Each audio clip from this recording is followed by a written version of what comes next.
Thank you. Thank you. Thank you. Hello and welcome to Harvard University. My name is Michael Sandel. Very soon, Americans will choose a president. Barack Obama and his challenger Mitt Romney seem to agree on one thing at least. This election offers a fundamental choice between two different visions of the role of government and of America's future. I'd like to invite those of you gathered here, students and members of the general public, and our radio audience on the BBC, to listen to two contrasting statements about the meaning of individual success and about who owes what to whom.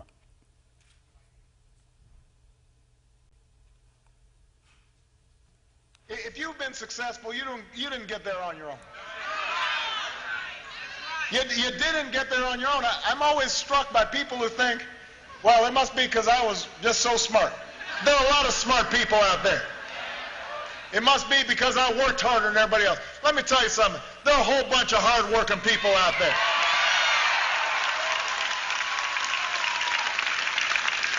If you were successful, somebody along the line gave you some help. There was a great teacher somewhere in your life. Somebody helped to create this unbelievable American system that we had that allowed you to thrive. Somebody invested in roads and bridges. If you got a business, you didn't build that. Somebody else made that happen.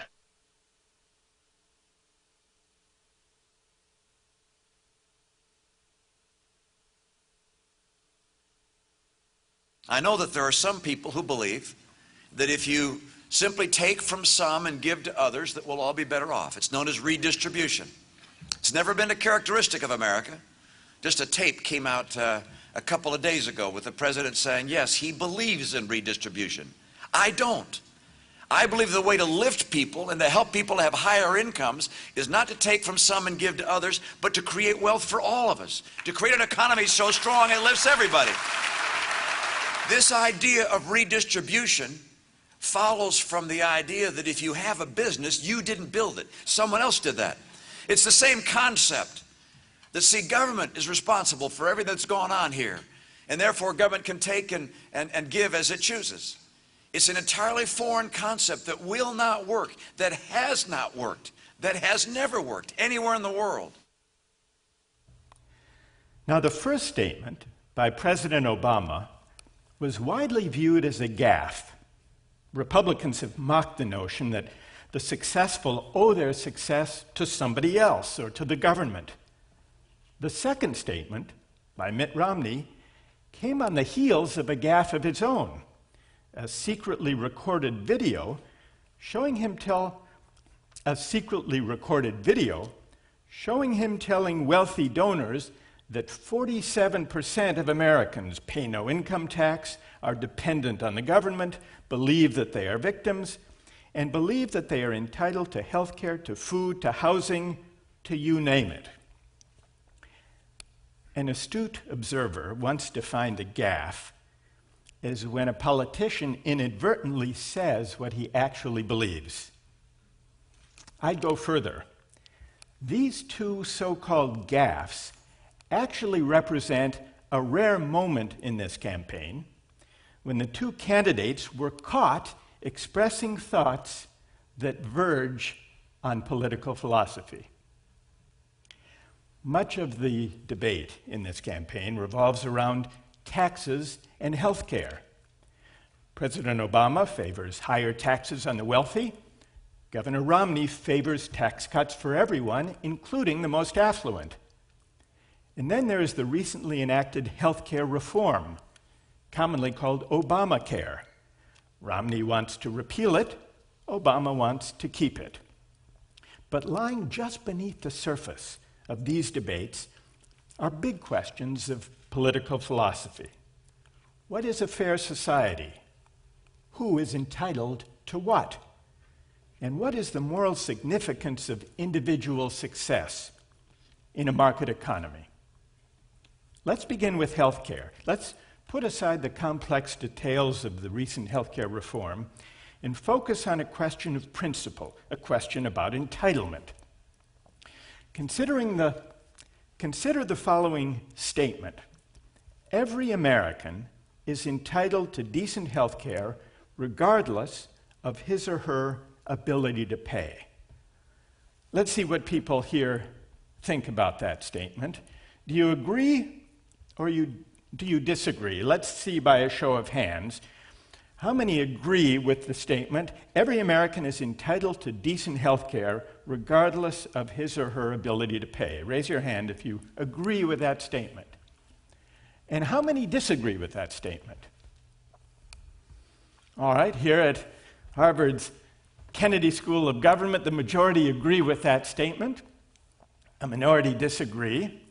Let's begin with those who disagree about everyone being entitled to health care regardless of their ability to pay. Why do you disagree? Who will get our discussion going?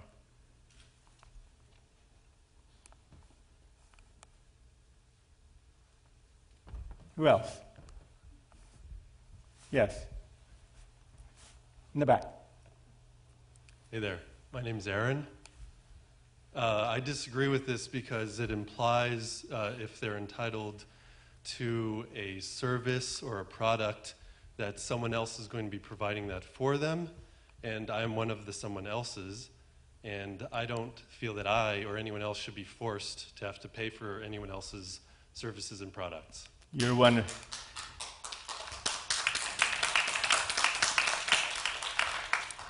Aaron, you're one of the someone else's. Right. And you don't want to be forced, coerced, to pay for somebody else's health care. Yep. Yes. Do you agree? Well, my name's Andrea, and the point I want to make is, first of all, I don't understand what decent health care means. That to me is, I don't know what you're saying, but I know I have come from a family of doctors, and my sister, some of her college friends were very bright, and they actually work at Bain Capital with Romney, and went and made tons of money. She worked very hard, went to medical school, and slept on a bed that was wrapped up with cords because she didn't have any money, and she's now in her 50s and is finally making some money. As a doctor, she's very bright. She's one of the best and the brightest, went to the best schools, not Harvard, but the other medical school that is often considered the best in the country. And she doesn't feel like she should be punished right now. And she gives I think it's more than 20%. I think she gives 30% of her time for free as part of the services that she offers as a doctor, and she doesn't feel like she should be penalized anymore. And she's willing to help people, but why should doctors be punished? And if you want decent health care, you have to have decent people. You want the best and the brightest to be your brain surgeon or to be your heart surgeon or to care for you. And if you're punishing those people, you're not going to get those kind of services. So and now why do you think, Andrea, why do you think that it necessarily would involve punishing doctors? Suppose the government taxed the taxpayers generally at a sufficient level to be able to pay all doctors a handsome, generous amount. That wouldn't be punishing doctors. Would you be for that? That's not what Obama said. No, he but said wait, doctors made too much money, didn't he? But my He question did. is, would you be in favor of that? If doctors were very well paid by the government, by the taxpayer, to look after everyone's health, would you be against that in principle? I'm not against that in principle, but I don't really think doctors are not trained in nutrition. And I've had personal experiences in that, and they're good when you're really sick. They're not good as preventative. Okay, thank you for that. Who else disagrees with the idea that every American is entitled to decent health care and that the government should tax people if necessary to provide it? Who else disagrees with that idea? Yes. When we talk about entitlements, we talk about rights. And a right to health care being created by force is never a right. A right cannot be extorted from somebody else at the point of a knife at the payer's throat. A knife? You're not referring to what surgeons do. Well, You're talking about the state. There's a certain point, but this leads away from the principle of rights. All right. So you would say, and what's your name? Klaus. Klaus, you would say that there is no right to health care.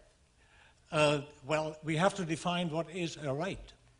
Well, is there, Because, do you think, you know, on your definition of a right, is there a right to health care?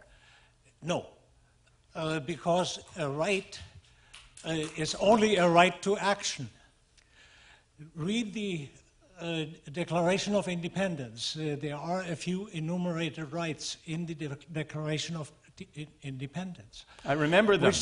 Which says Life, liberty, and the pursuit of happiness. Yes, yes, and these are principles of action. Life is action because you pursue the values that sustain your life. Okay, who else takes a similar view? Go ahead. All right, and then we'll come down here. Again, my name's Jay. I think my opinion kind of comes to a similar degree as the woman who spoke earlier about that coercing someone to offer a service to someone else isn't necessarily fair. But given your premise that everyone is being paid, the other concern would be at what level does decent health care become, like, does everyone have a right to live forever? Does the government have a right, like, have an obligation to pay for everything forever? Is that a system that can possibly work or possibly be sustainable? What about services normally provided in hospitals which don't include infinite longevity? Is everyone entitled to those? Jay? Again, it becomes very complicated because you can have, like, heart transplants and all. There are any number of things that are possible with modern medicine that just becomes extravagant at some point. It's unfair. It doesn't seem right, but you have to make a decision about distribution. Hi, my name's Corinne. Not only is it coercive to the people who are being forced to pay for this and being forced to provide these services, but it's also coercive on the people who are receiving these services. In a lot of places where you have, universal medicine, there's often not a lot of options about what you're able to choose, and what you're able to choose is right for yourself. And so let's stick with the idea of coercion. Your name is? Corinne. Kerwin? Corinne. Corinne. Corinne, it's coercive to whom to tax people for health care? To the taxpayer. Right, everyone. And, all right, let's take that question of coercion. It's come up a couple of times, and let's hear if there is someone who has a reply to it, someone who believes that everyone is entitled to health care. Keep the microphone there, and let's hear who has a reply. Yes.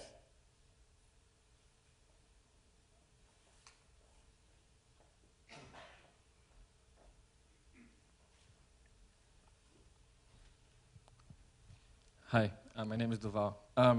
Regarding coercion, I think if you take this idea, if you extrapolate this idea of coercion and you apply it to taxes, and you're against coercion when it comes to taxes, it also means that you're against any kind of taxes to begin with, right? So then you're asking for a government that has no revenue from taxpayers at all. So that actually goes beyond healthcare, right? Is that what you believe in? To an extent. I am often not in favor of a lot of coercive taxes. There's a lot of ways to generate revenue that don't involve taxes. So you think government should not have any revenue whatsoever from any kinds of taxpayers because that's coercive? There's a lot of ways you can get taxes that don't involve a tax on the income tax, for example. I don't support an income tax because that generates taxes from someone else's productivity. Generating taxes from, say, consumption, I think I would be more in favor of a consumption tax. But for healthcare, yeah, it's coercive to take people's money and then tell them how to receive health, the health that they want. But aren't you electing government to make the decision on where to apply whatever taxes they, generate? So you're saying there might be some kinds of taxes that would be okay to get, but then you're kind of saying, but it's not okay for the government who's getting that tax from whatever kind of income it's coming from to decide what it should be doing with it. Well, there's taxes that go to protecting people's rights. I support taxes that go to protecting people's rights. So protecting people's right to property, for example, as defined in the Declaration of Independence. So you support a police that protects people's right to own their property. It protects the protection of people. Those kinds of taxes I'm in favor of. But saying you're taking taxes to apply them to people for health care that they're necessarily not in favor of, in telling people how to have health care, telling people what kinds of health care they're allowed to have. So here we have a position, in the U.S., what is a familiar libertarian position, and Ron Paul, the libertarian candidate for the Republican nomination, articulated it. The libertarian position that taxation, in order to protect property rights, to protect people from force and coercion, to provide for national defense, perhaps, and the courts, is one thing, but taxation for the sake of redistribution or for the sake of providing health care to everyone, to provide for welfare, is a different matter, and it's wrong because it's coercive. Do I have it right? Yes. All right. Now, who would like to reply? Who disagrees with that view of taxation for health care and can explain what you see is wrong with it? My name is Ruba. I'd like to go back to what someone said previously about the right. Healthcare is not a service or a product. It's a basic dignity, human right for everyone. And along with those rights come responsibilities. I, for one, don't want to live in a society that doesn't base the human dignity of life and to be a decent standard of living for everyone. I like to live in a society where we have that responsibility for one another.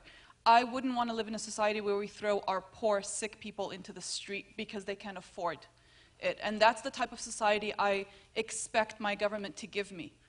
So along with that right that I want to give everyone to have decent, basic, maybe let's call it basic, if not decent, a basic health care, I take on that responsibility of giving whatever contribution I have to give so that I can have my children raised in a society that is decent to all human beings. And let me ask you, how do you answer the libertarian objection to what you've just said, that it might be a wonderful idea to provide health care to everyone, but doesn't it involve coercing people by taking their money, their resources, against their will? How do you answer the coercion argument? You pay for what you get for. If I'm not paying anything, then I don't expect to live in a decent society. A decent society is one that's judged on how they treat their most vulnerable. I will pay to live there, so I don't feel coerced if I'm getting good value. I'm getting good value in that I'm in a stable, safe society where I can raise my kids as decent human beings. That, for me, is not coercion. I would gladly pay for that. Who disagrees with Ruba? On the issue of coercion, who disagrees with Ruba? Yes.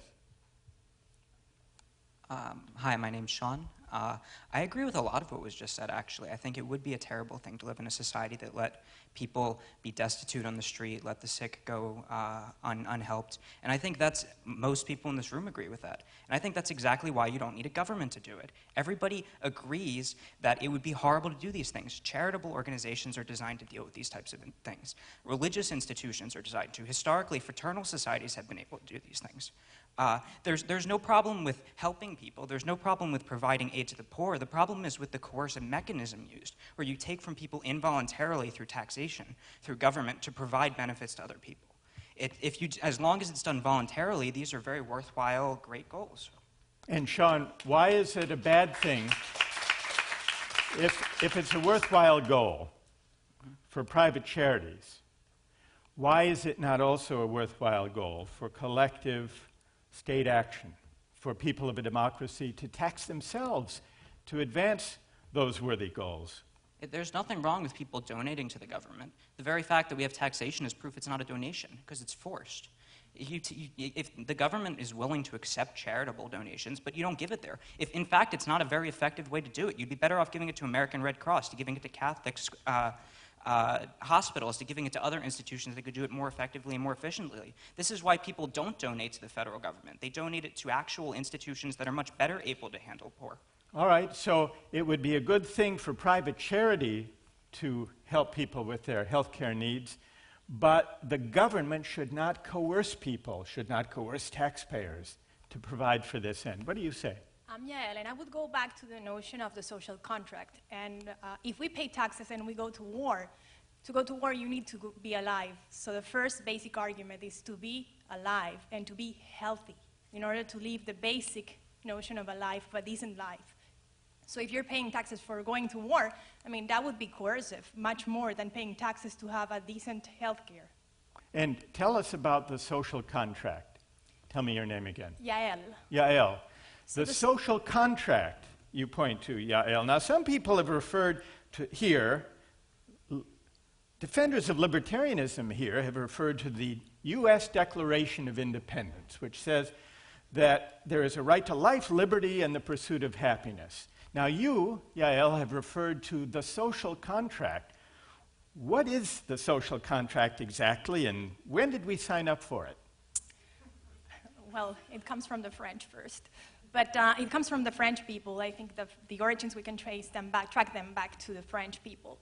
But once you have the Declaration of Independence and you have these three things, I mean, the pursuit of happiness and being alive, they're there. So being happy but also... wait. I still want to know about the social contract. What is it exactly? Well, you give away some of your rights. You give it to the state. You give away that, and the state respects those rights, and not only respects those rights, but provides for security, provides for health, provides for other basics that the human to live a decent life. And is there one social contract for the whole world? Does each nation have its own social contract? Did people actually sign up for it, or is it something that we just imagine? Well, as we're multiple human beings with different basic beliefs, it varies, and every country, every state has a different notion and interpretation of the social contract. I can tell that some countries have adopted those notions into the Declaration of Independence, such as France and the US. Yes. My name is Shirou, and back to the idea of coercion, I would say that a society that allows the majority of the poor to go without basic necessities would in fact be coercive, because it would be inducing poverty. So there's coercion in allowing poverty and desperate economic necessity to persist. There's coercion in that. Yes. If people live lives that are under the shadow, under the burden. Yes, and this stems from a lack of... Yes. Then they're coerced. In what sense are they coerced? I would say that this stems from a lack of equal opportunity, because I believe that when we talk about the life, liberty, and the pursuit of happiness, that doesn't really that is only in an equal society. And if we aren't all born into equal means and equal opportunity, then there will be no pursuit of happiness for some. Yes, what do you say? Hi. I personally kind of agree. My name is John. I believe that a society that does not provide for the poorest part of the population is essentially, I mean, there's a lot of coercion going on in the society that we don't think about. There's the property rights. If I go into your garden and you call the police on me, they will coerce me out of the garden because you have the right to that house. The society is a massive entity that has stuff you give and stuff you take, back to the social contract. And I just feel people just too easily bind to this argument that the people who get entitlements are the people who don't work. That I mean, you have so many injustices that have accumulated over the years. Redistribution makes sense. Sorry, I'm just rambling. You're passionate, it sounds. I do think there is a lot of coercion in the society, even just basically with property rights. If we are enforcing that, we should give back to people. It's a give or take. So you say, you agree with the suggestion earlier that there is coercion built into society, and people who are sick and can't get health care are effectively coerced. The people who are poor and can't send their children to get an education are coerced. They're not living free lives. Is that what you're suggesting, John? If they are trapped in poverty, if they cannot find a way out, if you're not giving them the opportunity to educate themselves, if you're not giving them the chance to be, because sickness is random, it can happen to anyone. You can do dumb things, you can increase the risks, but sickness is random. And if it can happen to anyone, when it happens to the poor, and when you don't give them the chance to get decent medical treatment, you essentially give them a disadvantage. And so you coerce them into staying down and just keeping them down. Keeping them down, and therefore people who are ill and can't get health care lack the opportunity to rise. People who don't have enough to eat and aren't provided for lack genuine equality of opportunity. And likewise with education and welfare, you would say. And what's interesting here is that on both sides of this argument about health care, and for that matter, about the welfare state, the value being appealed to, as I hear the discussion, is the same value. There are different versions of it. But the value at stake seems to be freedom as against coercion. There's a disagreement about what counts as coercion.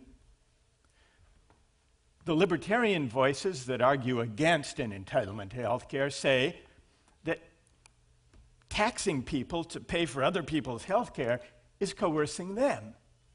The defenders of a right to health care also invoke the freedom coercion idea, and they say people who lack the basic necessities of life, including health care, are not truly free, but are, in effect, coerced. I want to see if there are any other arguments in favor of a right to health care, in favor of the idea that the members of a society owe one another good health care and welfare that does not rely on the idea of freedom or its opposite, coercion. Is there anyone who has an argument in favor of health care that draws on other values?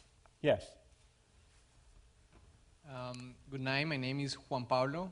I'm from Colombia, and I'm sorry if I will be emotional, but this is a topic that involves a lot of feelings, and more if I'm coming from a very poor country we deal with what you are talking about.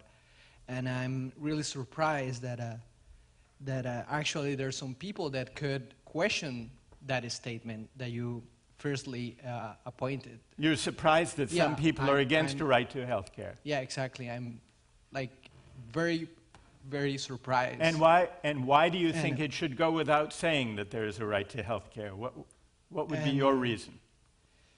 Well, and I don't believe that any people, any person should be not able to access to health care. It seems like the people who are in favor of not having a health care, they don't see what is going on around. I will invite them to go to Colombia and see these people. They don't have anything. But I think that you can go like some corners and you will see homeless people that need some help. And it could be just a thing of human rights. You see it as a fundamental human right. It's a fundamental All right, let's see what rights, yeah. Let's see what others have to say. Yes. My name is Ben.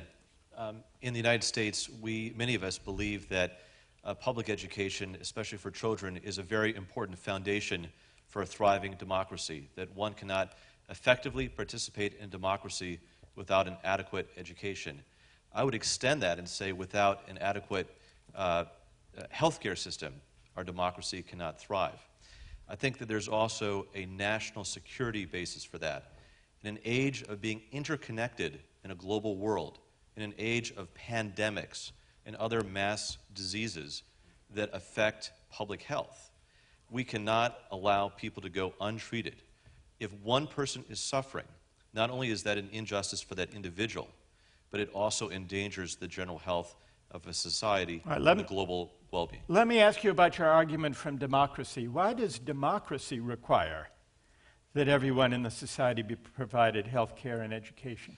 So democracy, one of the assumptions that I think the founding fathers in the United States discussed, Thomas Jefferson and so forth, argued that we need informed, knowledgeable people. If we have people that are misinformed or uninformed, that are participating in a deliberative decision-making process, the deliberations will not be informative. So we have to have a basis of common standards. People have to understand that 2 + 2 = 4, etc. And I would argue that if you're not adequately healthy, you cannot engage in that deliberative process. If you're too sick to participate in a political process, democracy suffers. What do you say? I'm Joyce, and I can understand. Say it again. I'm Joyce, and I can understand that people look at the person who's sick and wants the person to get well. And I don't have a lot of information about healthcare, but I have about housing. And the government involvement in housing in my business ended my business. I bought a piece of property, I lived there, I was so completely harassed by HUD.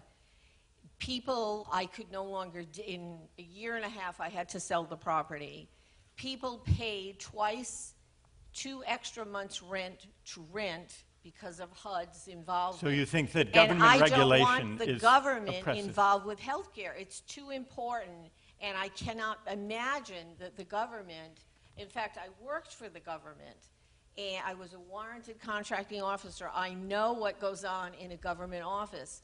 It seems like a good thing. I think there are a lot of social programs that start out with a good intention, but when you let the government do it, it really doesn't work. Let me ask you this, the Joyce. amount of Let money me ask you we this, Joyce. The spend- Medicare is a program in the United States providing government-funded health care for people who have retired, people 65 and older. And this has been in place since the 1960s. Do you think government should get out of Medicare? Should the U.S. drop the Medicare program? The Medicare program, I honestly just don't know about. All right. But to start having all the health care in the country and having people dependent more and more on the government, which really, really doesn't work. I think the intention might be good, but I think the results will be awful. Thank you. Yes.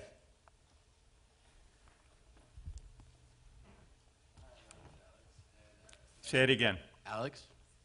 I'd like to start with the issue of coercion that was going around, and I think I can end at a different note. I think most people are talking about, with regards to coercion, the notion of forcing unwilling taxpayers against their will to provide health care for people who are in need. And I think it's been mentioned a couple times in this room so far, and I think it kind of gets to the root of the logic behind that way of looking at it. Is people describe it as people taking my money and giving it to somebody else. That idea of some other citizen. You've got to repeat that, but start again with the microphone closer to your mouth. Okay. Just the last 2 sentences. I think people have mentioned the notion of being coerced into giving their money to somebody else, and I think that notion kind of goes against a very kind of core value in the American culture of citizenship. It's not somebody else who's receiving your money, it's a fellow citizen of America who's receiving your money. And I think by looking at other citizens as some other entity who's not really part of a more perfect union with you, although it's very much a matter of opinion, but I think that kind of gets to the core of why there's that different view. And we talked about the government's responsibility in defending basic human rights in the Declaration of Independence, life, liberty, and the pursuit of happiness. And I think the question there is whether or not they're responsible for merely providing the potential for those 3 rights, or if they're responsibility for helping with the maintenance thereof. All right, let me ask you a question. And tell me your name. Alex? Alex. You say that the case, Alex, for health care, government-supported health care or welfare, is not really a matter of asking taxpayers to pay for somebody else's needs, health or welfare or housing. Correct. It's asking people to support their fellow citizens. Correct. So it's not really someone else. Correct. Now, can you explain, because you've heard there are critics here of this idea. So I've heard, yeah. Who do consider that taxing some to provide health care for others is a violation of the rights of those who are taxed. Why should we, and by we I assume you mean the citizens of a country, why should we not regard our fellow citizens as somebody else, but instead as people for whom we're responsible? Well, I think it goes back to the Declaration of Independence and that notion of forming a more perfect union, which is capable of ensuring the life, liberty, and the pursuit of happiness of all of those who are a member of the union. Well, let's put aside the Declaration of Independence. The language of forming a more perfect union actually is from the preamble to the U.S. Constitution. So, Alex, you've introduced the idea of forming a more perfect union where we don't regard our fellow citizens as somebody else, but as part of us. Is that the idea? Correct. And I think people might underestimate how dependent we're all on each other with regards to maintaining our own personal rights. And I think by assuming that one is capable of maintaining those rights solely on their own as an individual without the help of that greater union, it's questionable. It sounds almost like the idea, your idea of citizenship almost sounds like the idea of a family. If I provide health care for my son or daughter or a family member, that doesn't feel like paying for somebody else's health care. Do you think that citizenship is kind of like being a member of a family? Is that what you're suggesting? I think it can be considered like that, and it can be considered otherwise. And in that respect, there's truly no right or wrong answer. And what do you do, Alex, if people say, I don't feel as though I'm connected in some deep way to people who live 2,000 miles away from me, whom I've never met, even though they are fellow Americans? What would you say to them? I would say they underestimate their dependency on the welfare of each and every citizen in this country in order to, sustain their own personal rights. I think there's more mutual dependency than they might think. So shared identity has something to do with mutual dependency. Correct. And that provides an idea of commonality that you think argues for the obligation to provide everyone with health care and welfare and maybe education. Correct. What do you say? My name is Skyler, and I would like to argue that the utility associated for all of us with providing universal health care is significant. I think that the quality of my life depends on the quality of everyone else's. So if we provide preventative care now, then the cost of expensive treatments down the line will be lower. And if we provide care to everyone, I won't be exposed to contagious diseases as much. So I think that universal health care is a matter of increasing the common good of the entire society. And you say, Skyler, it's a matter of increasing the common good because it will promote public health, it'll prevent epidemics, that sort of thing?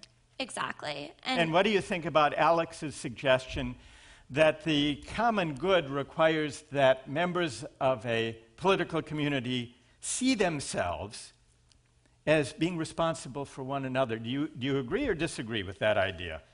I think you can even be more selfish about it if you need to be. It's not about feeling some sort of kinship with the people around you. Very simply, by providing this care, it will increase your own utility and help you to live a healthier existence. Are you happy with that, Alex? Well, I think sometimes when you justify it even on that selfish level, you get bogged down in the numbers and the details. And I think the most solid argument that you could make for it is just truly in the ideological context of the common good. I think when you start estimating how much your own livelihood will be benefited by your specific, dollar donations to the common good, I think you'll be very hard-pressed to come up with a solid piece of palpable gain, at least in this lifetime. But I think it just comes down to that ideological difference of that. All right, so we've actually heard three different arguments in favor of taxpayer-supported health care of one kind or another. I should mention that Obamacare is not a single-payer system. It doesn't create National Health Service, as in the UK. What it does is it leaves the private insurance companies in place. It requires those companies to accept everyone who wants to apply for health care, regardless of pre-existing conditions. And in return, it tells the health insurance companies, you'll get a lot more customers because we are also going to require that everyone must carry health insurance, must buy health insurance of one kind or another. But I've heard here three different arguments in favor of government-supported health care. One argument is a practical argument. It's a public health argument that costs will be lower and the public health will be higher if everybody's covered. That's an argument which doesn't require any strong moral claims about the common good or anything of the kind. It's a practical argument. The second argument is in the name of individual freedom and individual opportunity. It's the idea that if people are burdened with illness or the risk of falling ill without the ability to pay, then they're not really free. They're not really free to choose their own way of life for themselves. This, you might call it, is the freedom argument is a reply to the libertarian argument about coercion. And so we have a disagreement about what respecting freedom consists in. The libertarians say the taxpayer is coerced if they have to pay for health care for everyone. The defender of health care, who makes the freedom argument, says, no, but people who live under the shadow of illness where they can't get health care, they're not truly free. And then there's a third argument. Beyond the practical argument and the freedom argument, there's an argument in the name of the common good. It's the argument, suggested by Alex, that says taxing some to provide health care for other people is the wrong way of putting it. What really is involved is we're in this together. We share a common life and mutual responsibilities for one another. So it's not really a matter of paying for somebody else's health care. It's a matter of recognizing a mutual obligation of citizens to look after one another for the sake of the common good. Now, one of the arguments that is still unresolved is an argument that has to do with the idea of redistribution. We've heard the idea of redistribution debated between President Obama and Governor Romney. And so I'd like to put another question to this audience. Is taxation for redistribution morally legitimate? Those who succeed in a market economy, some say, are entitled to their earnings, and so it's wrong to redistribute a portion of their earnings to the less successful. We've discussed this to some extent in our healthcare debate just now, but let's look more generally at the idea of taxation for the sake of redistribution. And let's see what people here think. Let's imagine some people who are very successful indeed, who've made a lot of money. Who would come to mind? Bill Gates, Warren Buffett, Mark Zuckerberg, who founded Facebook, or maybe a famous sports star like Wayne Rooney.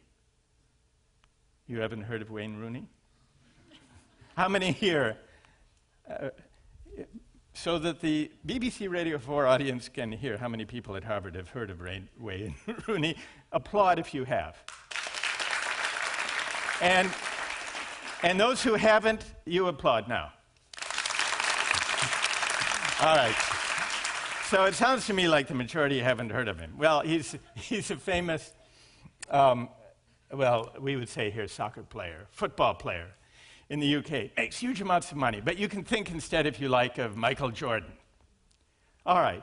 Bill Gates, Warren Buffett, Mark Zuckerberg, Michael Jordan. They're very successful. They make a lot of money. Now, let's see what people think about the moral status of those earnings. How many would agree with the following statement? Those who succeed in a market economy are entitled to their earnings, and so it's wrong to redistribute a portion of their earnings to those who are less successful. How many agree with that? Raise your hands. And how many disagree? All right, let's first hear from those who disagree. Why do you disagree? Why is it morally legitimate for the state to redistribute some of the earnings of those who are successful to those who are less successful? Yes? My name is Alexander.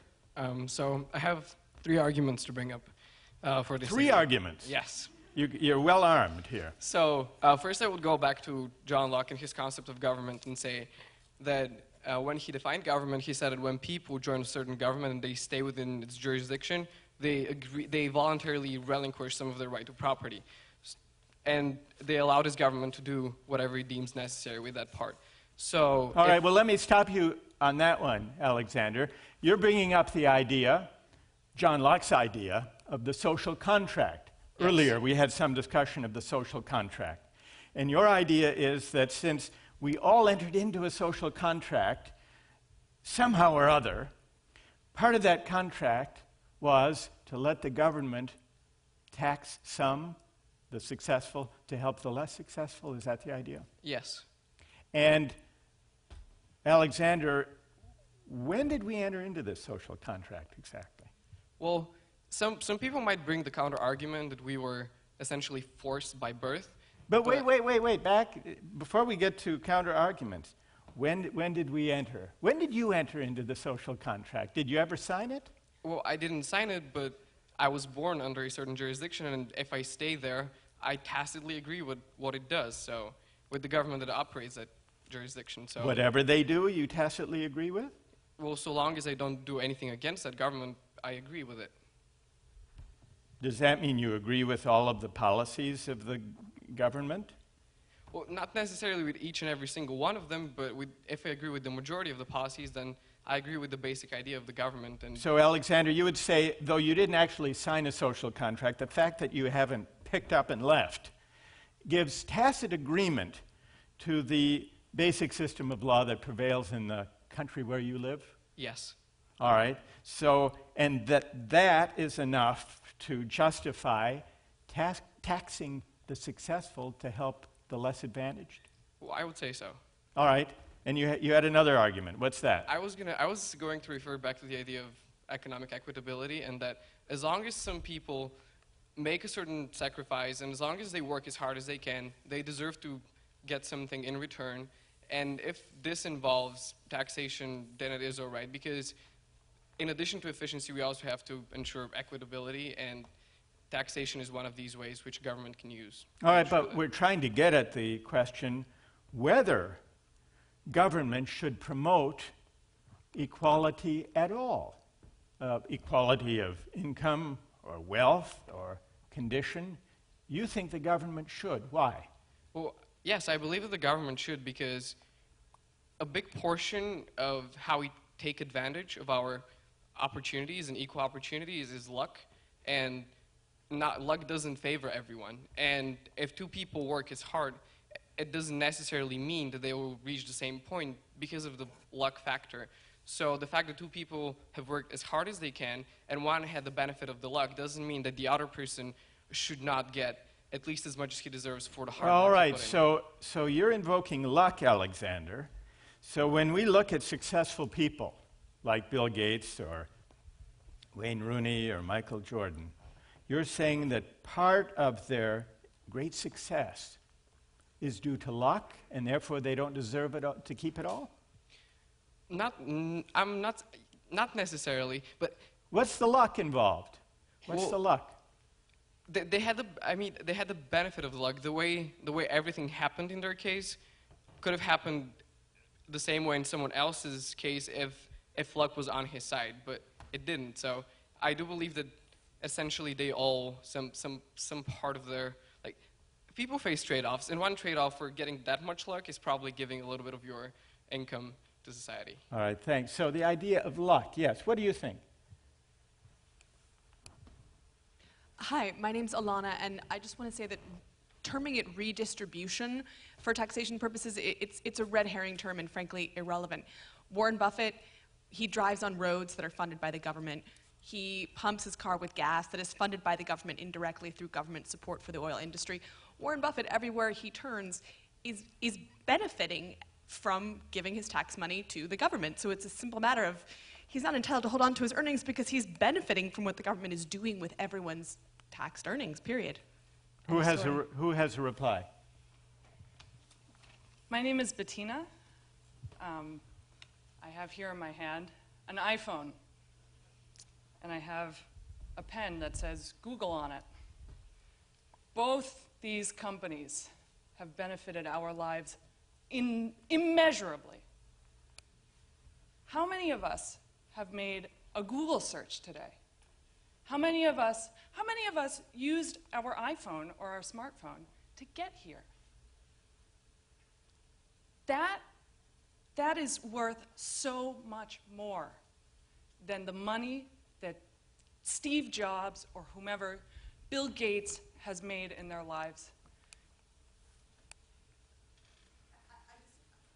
Sorry, it's Alana again. I want to say that that proves my point because the companies she noted have benefited immeasurably from government support, indirectly, but yes. How so? Who forced me to buy an iPhone? Research and development money for Apple, Google gets tax breaks. Who forced me to buy an iPhone?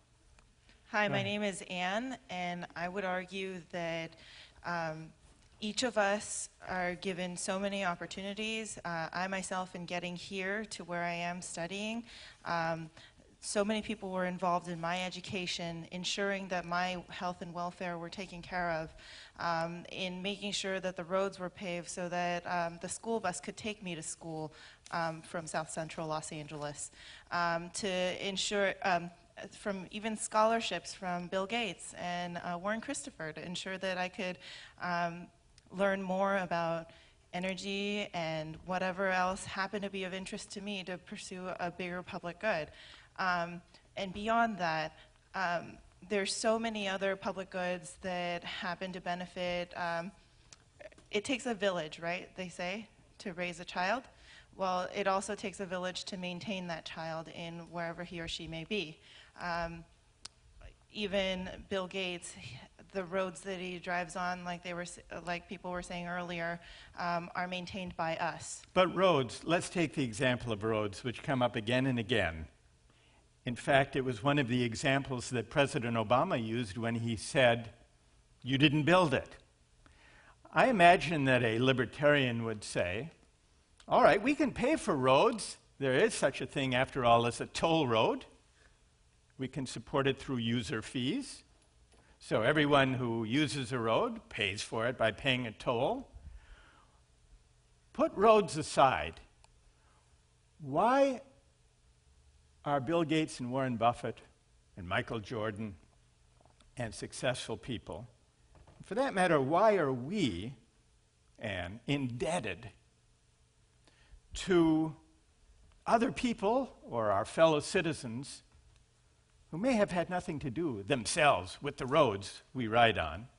Why are we indebted to them such that the successful should have some of their resources transferred to help the less successful? Because their wealth shouldn't be a measure of their potential. Everybody's helped, or each and every person who has touched their lives has helped them get to where they are. But that shouldn't mean that those people who have been of support in some sort of way should not also reap in some sort of way the benefits, whether they be financial or otherwise, from their success. All right, so we have two arguments so far that I've heard for redistribution. Anne is emphasizing a kind of general indebtedness to society at large. Roads are sometimes the symbol of that. Important teachers along the way, another symbol which President Obama referred to when he said, "You didn't build that." So there's the indebtedness argument, and there's the luck argument we heard earlier, that those who are successful aren't wholly responsible for their success, but they enjoyed a lot of luck along the way. So we have the argument from indebtedness, the argument from luck. Are there any other arguments, and then we'll let the libertarians in the room reply, any other arguments in favor of redistribution? Yes?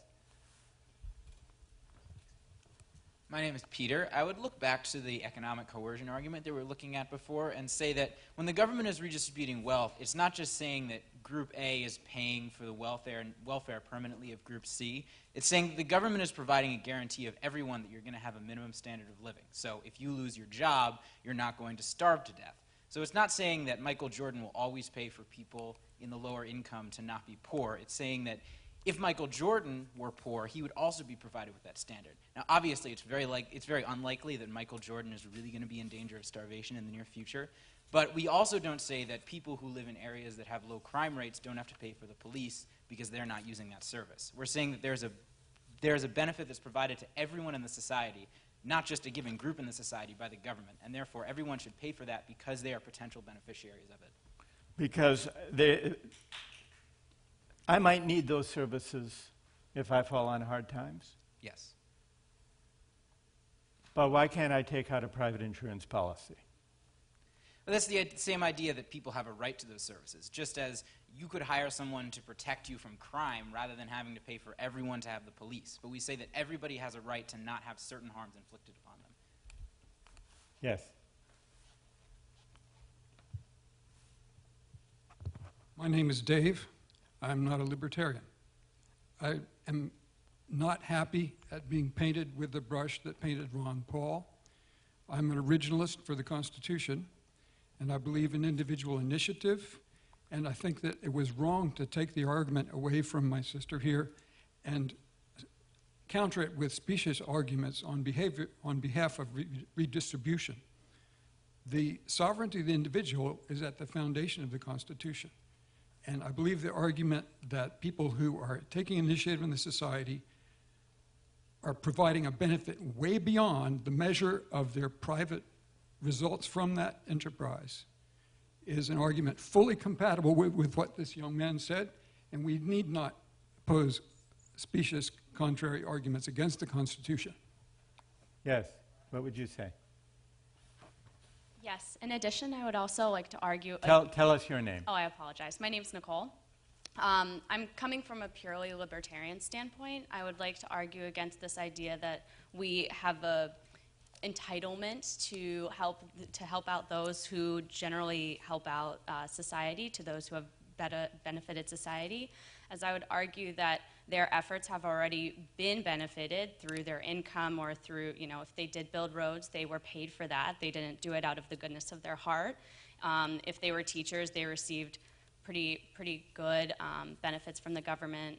Of course, not a good enough salary, but nonetheless, they were paid back as we as a society deem necessary. If we think that those people should deserve more money than, say, Michael Jordan or the other famous individuals, then we should, as a society, also focus on gifting or redistributing our money that way, like by paying them more rather than by taxing me and giving them away the money. All right. So, Nicole, you're really offering a reply to the indebtedness argument.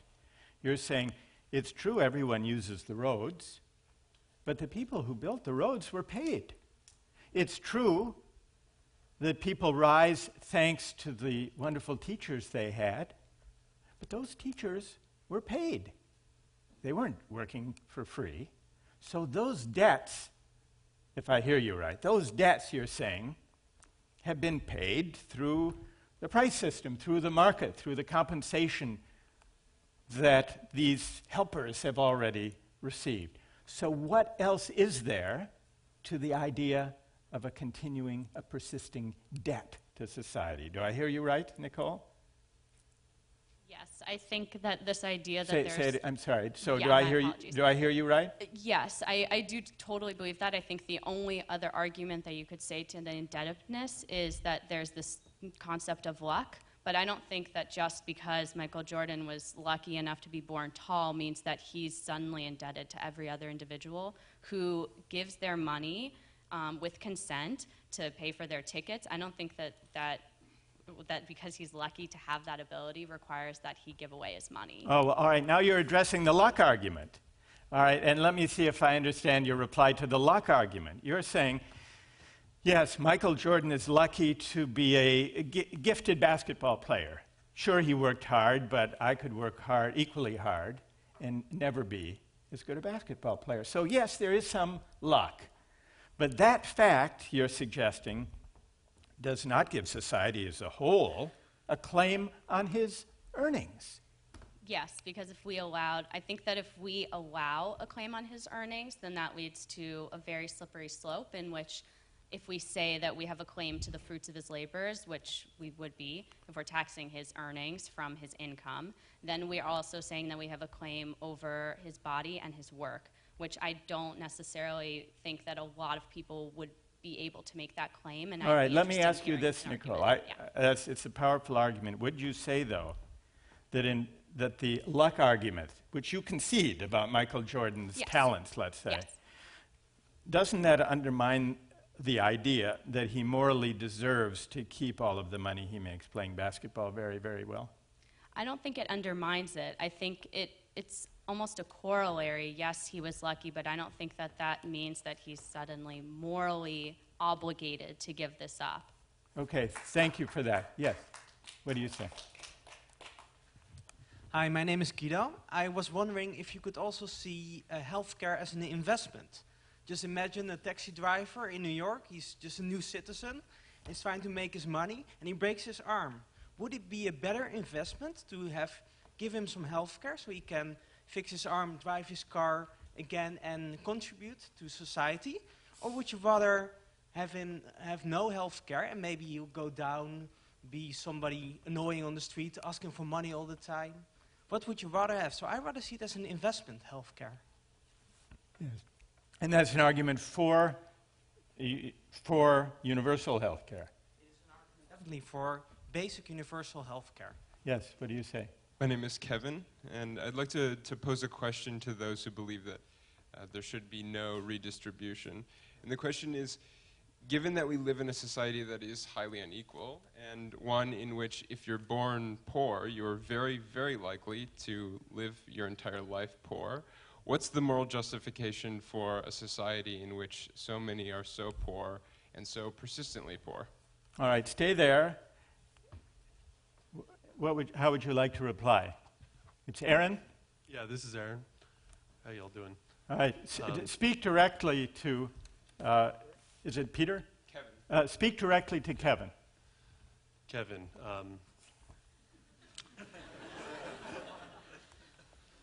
it's pretty simple. I do not want to be forced to give money that I've earned. And I want to address a really important point. Okay, this is fundamental to the principle that the country is founded on. Freedom and protection of specific rights, mainly the right to property, is critical for people. It's important for people in order to pursue happiness and to maximize their happiness. If I work for money, which I go out to buy food, if you take the money from me, then I have less money for food. Therefore, it's harder for me to survive. I might have to work twice as hard or get 3 jobs, to make up for that. So, forget the basic rights. You could always debate about what's basic for survival. It's a gray area. People should be able to keep everything they earn to maximize their happiness. If I want to buy 50 flying saucers, flying cars, if I want to buy trips to space on these new spaceships, I should be able to do that to maximize my happiness. And no one should be able to take any of that from me. All right, does that address your point, Kevin? No, in fact, it doesn't address my point. My question was, what is the... So we have a system... So we have a system which is enforced by our state, which allows for a great deal of inequality. And so the burden of justification in this conversation has fallen upon redistribution. But if we turn that question around and ask, what is the moral justification for a system that allows for such inequality? I don't understand that question. Can you rephrase that? Well, let Does me. anybody else want to speak on that? All right. Well, I'll give it a try. Sure. Yeah, please. Aaron, do you think that there's anything wrong with the inequality that worries Kevin? Anything wrong with what inequality? The inequality of income and wealth that's quite pronounced in many societies, and especially this one. Is there anything wrong with that? Okay, so is there anything wrong with the fact that I have less money than you probably do? Is that what you're saying? Is there anything wrong with the fact that the top 1%, in the United States own more wealth than the bottom 90% put together? I don't see anything wrong with that, no. But Kevin, you do. Yes. Why? I think it returns to the issue of what constitutes a free society. A free society. Absolutely. And why does it make the society less free if there are inequalities of income and wealth? Because I think that it's absolutely clear that without some basic equality, the rights that you have legally cannot be exercised and enjoyed in a way that are consistent with the values which I think in this room we all share, which are a participatory democracy. Yes?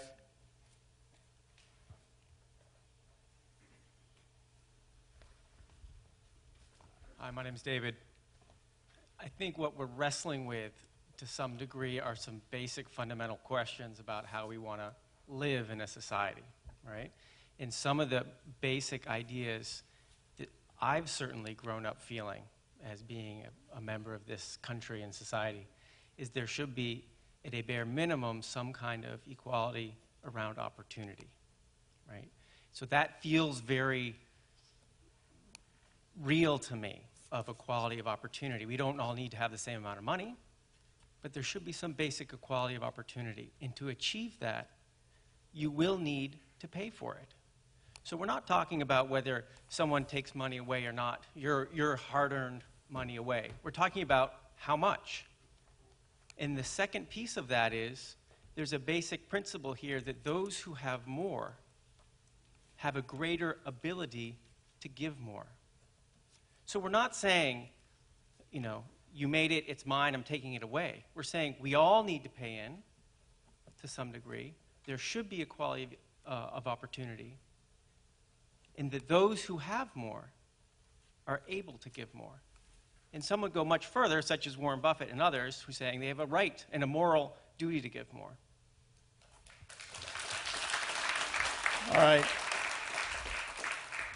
I can see there are a lot of hands up. People are eager to get into this discussion, but I want to step back from the discussions that we've had on healthcare and on taxation for redistribution, and notice a couple of things about the arguments that we've had. What we've really been having is not only a debate about who built it, but also a debate about the moral legitimacy of the welfare state. Now, the shape of that debate, the underlying philosophical ideas animating it, are different in the US than they are in many European countries. And they're different in ways that I think have been brought out in this discussion. Notice how much of the debate we've just had has focused on competing conceptions of freedom and coercion. Those who oppose universal health care paid by the government, and those who oppose taxation for redistribution, argue not only that it will disrupt incentives, they make a moral argument that that kind of redistribution is at odds with freedom. It's a form of coercion. It's forcibly taking from some their hard-won earnings and giving those earnings to someone else. And that's coercion. Those who defend a right to health care, who support redistribution disagree in large part by disagreeing with that idea of freedom and coercion.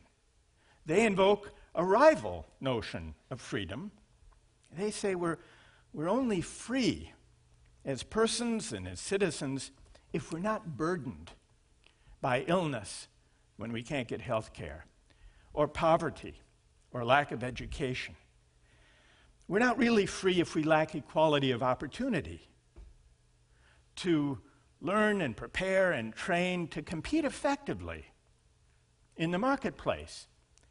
And so much of this debate has been about competing ideas of freedom and coercion. This is a different debate from the one that goes on in much of the world about taxation and redistribution and the welfare state. There was a second kind of consideration that came up around the edges having to do with the common good. One of the arguments we heard for the welfare state, or for a right to health care, is that it's not really paying for somebody else's health care or support or welfare. It's really a way of recognizing the mutual obligations we have to our fellow citizens. It's an expression of what we share. It's required in the name of the common good.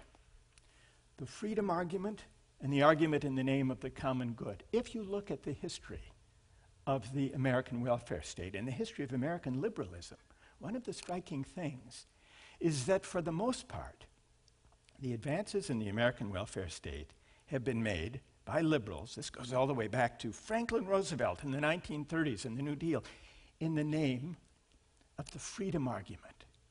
Because this idea of individual freedom and equal opportunity and the right to pursue our own destiny and vision of the good life, this runs very deep in American public life. So much so that the first and the sturdiest instrument of the American welfare state, the Social Security system, was enacted by Franklin Roosevelt in 1935, not in the name of the common good, not in the name of the mutual responsibilities of citizens for one another, but it was designed to resemble a private insurance scheme. Everyone would be required to have a certain amount of their paycheck withheld to support, it was said, their retirement in dignity.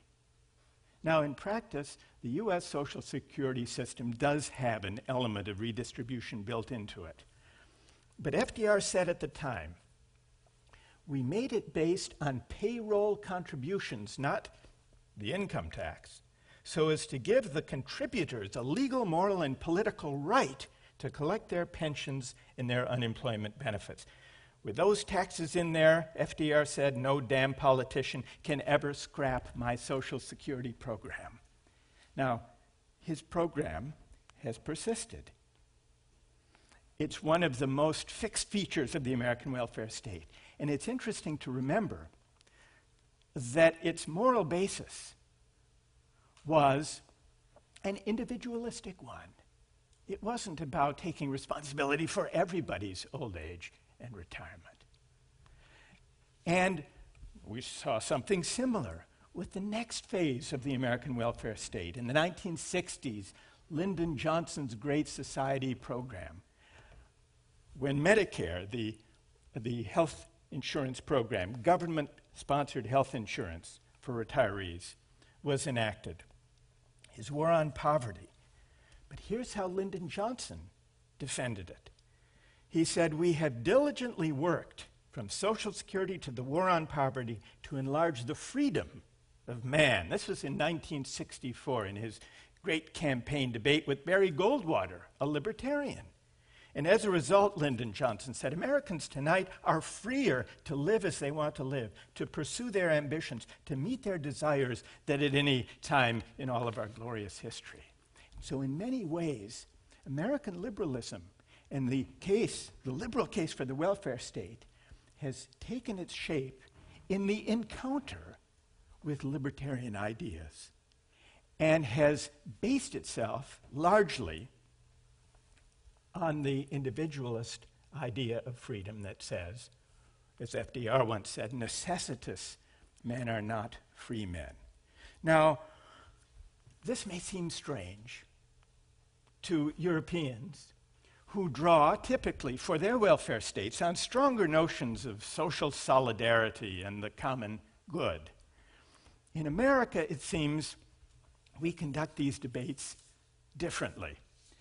And so this brings us back to those two quotations from the presidential candidates, from Obama and Romney, with which we began. "You didn't build it," said President Obama. And what he seemed to be invoking was the idea of indebtedness and maybe also luck.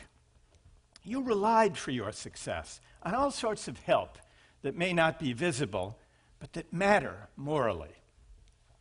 And then Governor Romney says, "Redistribution is not the American way. We don't take from the successful and give to the unsuccessful.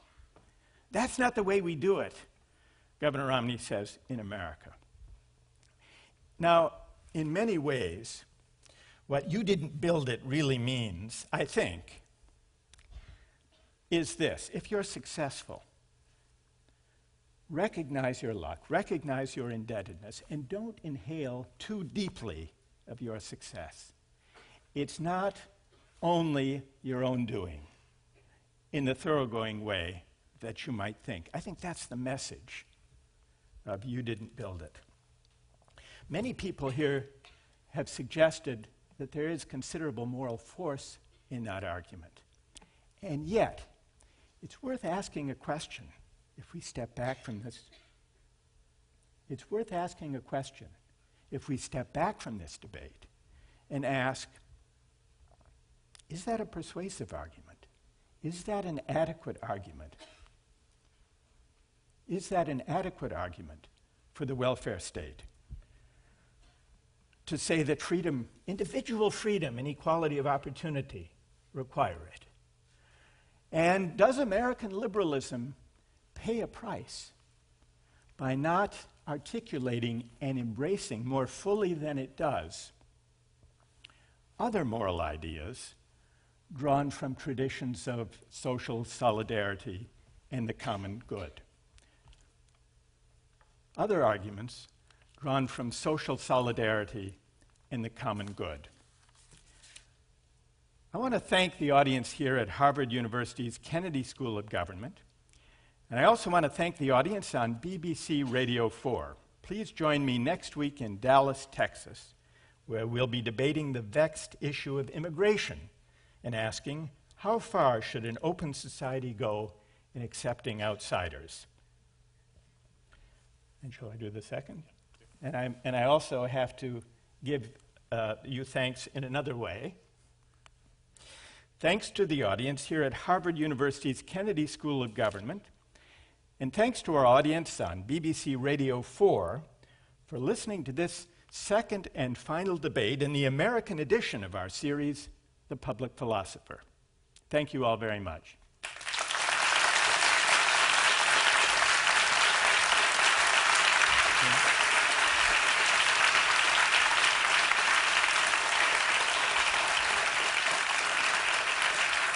Thank you.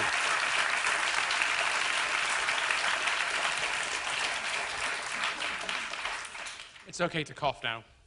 You can all cough. I'm sorry about this, but if you could just all hold on for just a few minutes. We're going to have to ask you to wait around for a little bit, but on the plus side, you'll get to see some of the magic of radio, because you're going to see that we're going to do a few retakes. So just hold on and bear with us for a minute, and we'll be back with you in about a minute's time. You can talk amongst yourselves. We're coercing you to stay, not coercing you to stay silent. It was really, really good.